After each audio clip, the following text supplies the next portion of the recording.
After she walked for a little while, she came to the middle of the forest. Then, all at once, all the little animals and birds that had been going with her suddenly darted away and disappeared among the trees. Goodness! Something must have frightened them away. I wonder what it was. I do hope I was not the cause of their discomfort, my dear. Oh, I didn't see you. Did I startle you? Forgive me. It was a wolf.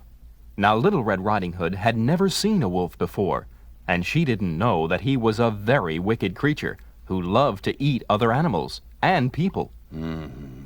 What a pretty little girl, and what a tender little meal she'll make for me. Again, my child, I sincerely do hope that I did not alarm you. You came so quietly from behind me. An old habit of mine. All the better to sneak up. I do dislike frightening all our little furry friends here in the forest, so I try to move about on my very tiptoes. That's very kind of you. Thank you, child. But we have not met. Who are you? They call me Little Red Riding Hood. How charming. And, of course, that's because you wear that pretty red cloak, huh? True, my dear? Yes, my grandmother made it for me.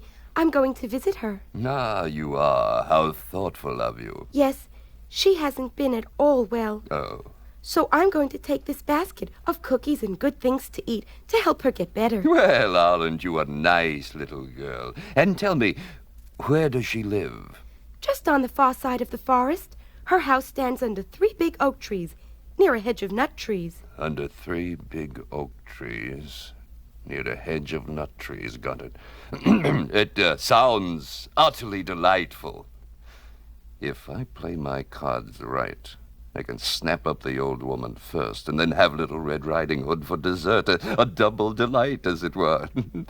Well, my dear, don't let me keep you from your visit. As a matter of fact, may I have the pleasure of accompanying you? Oh, yes. Thank you. It's so nice to have company. It's a treat. The treat is all mine, my dear. Or it will be, once I beat her to her grandmother's house. Little Red Riding Hood and the wolf walked along together for a while. What a lovely day, and such beautiful flowers, are they not? Oh, yes, they are. I'm sure Grandmother would be pleased if I picked some and brought them to her. Yes, what a lovely idea. It's still quite early. I'll have plenty of time to pick them. True, my dear, quite true. Take all the time you need. You'll find some very pretty wildflowers just a bit deeper in the woods. Over there? Yes. Even a little deeper, my dear. Deeper.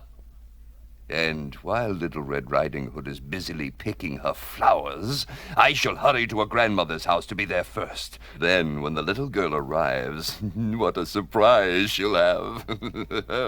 My child, I just remembered a most pressing engagement. Would you forgive me if I dash on without you? Of course. Thank you for your company. Then ta-ta, my dear, for now. For now. Little Red Riding Hood wandered off among the trees to pick the flowers.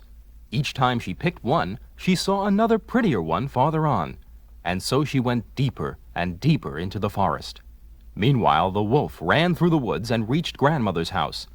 She was sitting in her bed, sewing more pretty clothes for Little Red Riding Hood.